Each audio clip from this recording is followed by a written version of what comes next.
This journey reshaped my understanding of wealth and success. The old compass, always pointing to more, is broken.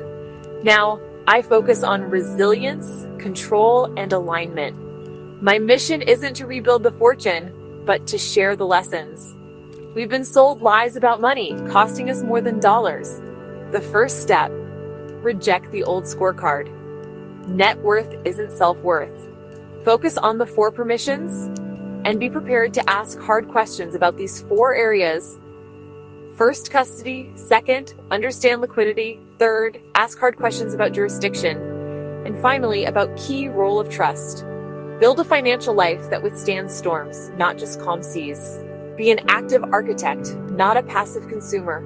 True wealth is having enough to live the life you want, with freedom and peace of mind. Start asking different questions. Challenge the myths. Define enough for yourself.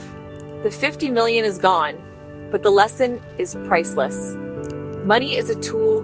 Break free from the old lies and use it to build a meaningful, resilient, and truly free life.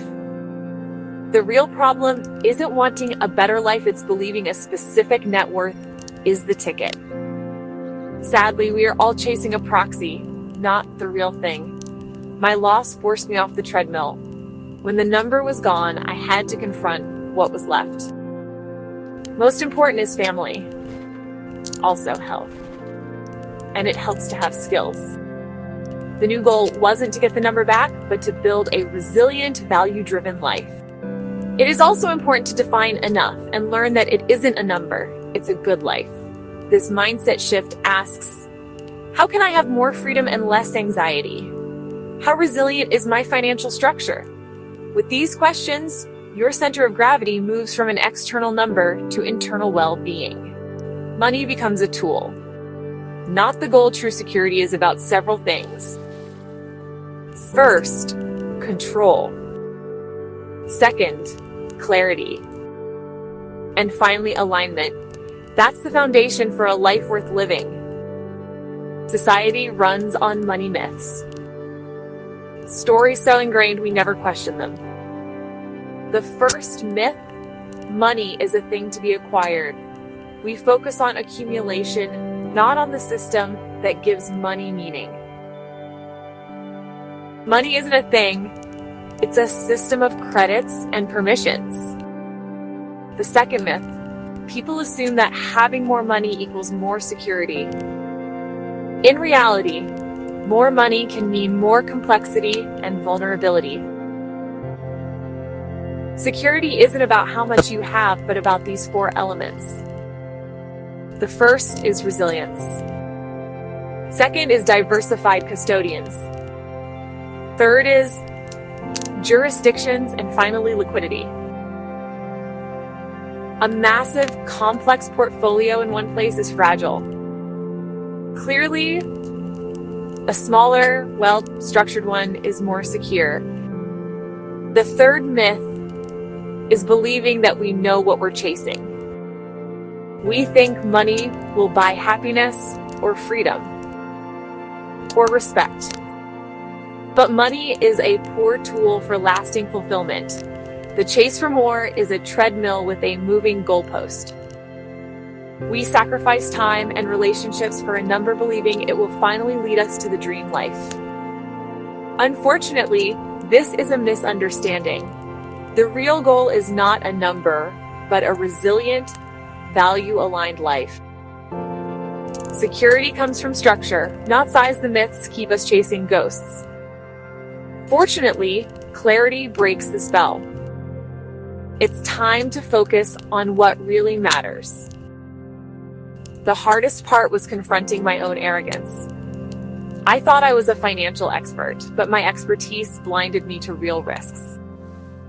I knew markets, but not the plumbing of the system. This is the stuff they don't teach in any of the Ivy Leagues or on Wall Street. These 4 elements that shape money are custody, jurisdiction, the boring stuff that matters most. Expertise can make you resistant to new information, especially if it contradicts your worldview. My identity was tied to being the money guy. Admitting my framework was flawed felt like failure. Unlearning is harder than learning. It requires humility and admitting you were wrong. I had to go back to first principles. What is ownership? What is risk? What is safety?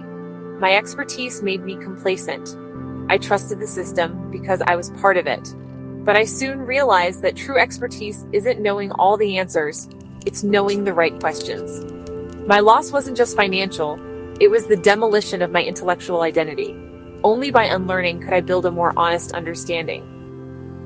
That's the real lesson. Beyond custody, the other permissions, liquidity, jurisdiction, and trust. These four elements form the invisible architecture of wealth. Liquidity is the ability to access value when needed.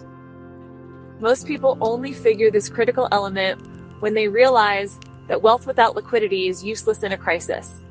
Similarly, it is important to understand that jurisdiction dictates the rules. Every asset exists within a legal framework that can change. Placing all assets in one jurisdiction is a massive risk. My assets were trapped where the legal process became a weapon. Diversifying jurisdictions isn't about tax evasion, it's about risk management. Trust is the final pillar. We trust banks, brokers, governments, currencies. When trust erodes, the system grinds to a halt. My experience was a collapse of trust in institutions, in the rule of law. Rebuilding trust, not in old systems, but in a new understanding, is the hardest part. The invisible pillars matter more than the numbers. True resilience comes from understanding and managing these permissions. That's the foundation of real wealth. Custody is the most tangible, yet most overlooked permission. We talk about my stocks or savings, but we're rarely the true custodians. Banks, brokerages, trustees, they hold our assets. We have claims, not possession. This trade-off is convenient, but creates a blind spot. Our access is mediated. Institutions act as gatekeepers and can deny access for many reasons: technical, regulatory, or legal. When the gate closes, your wealth is gone until they reopen it. My ordeal showed how fragile third-party custody is. Banks and brokerages became instruments of my financial paralysis, bound to the legal system, not to me. The goal isn't to eliminate third parties, but to understand and diversify reliance. Ask, what rules does my custodian operate under? How could my access be restricted? The big lesson was discovering that diversifying custodians is as important as diversifying assets. True ownership starts with knowing who really holds your wealth. So what does this all mean? Awareness is the first step to resilience. After the loss, I asked, what is money really? It's not a possession. It's a set of permissions.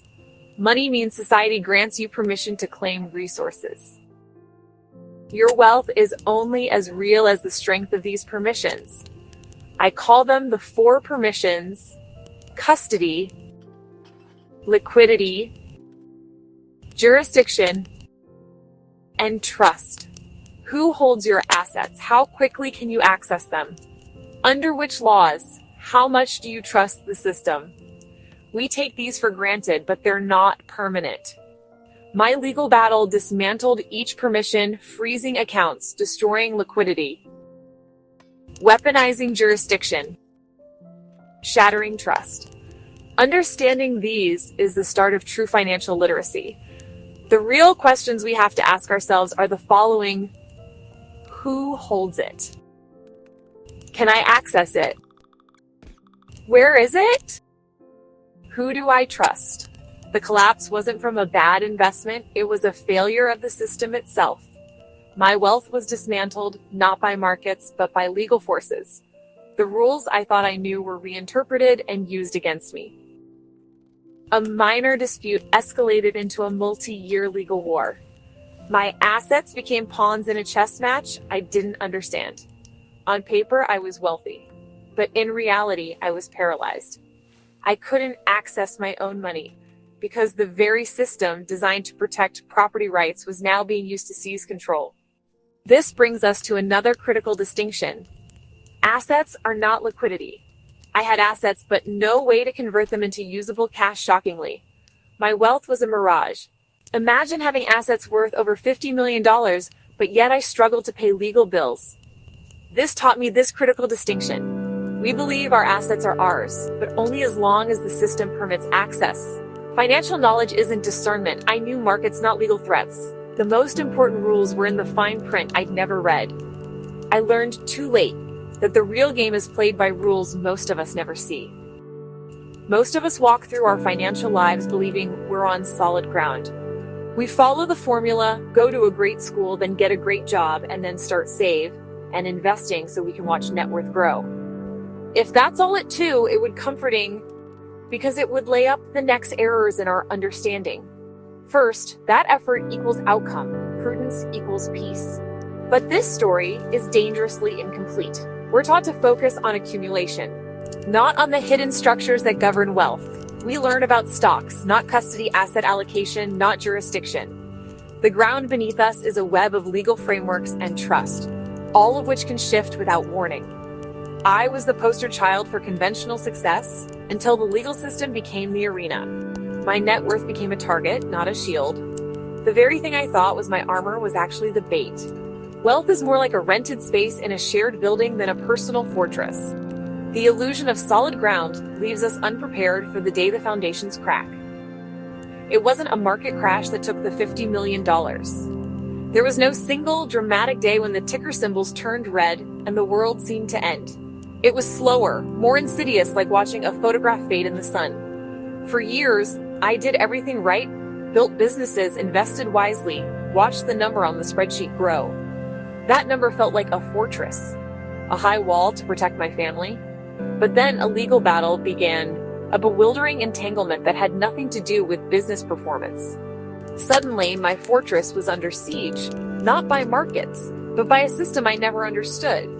The number on the page stayed, but my access to it evaporated. Every day brought a new legal demand. The assets were frozen, the accounts locked. The wealth meant to provide peace became the source of anxiety.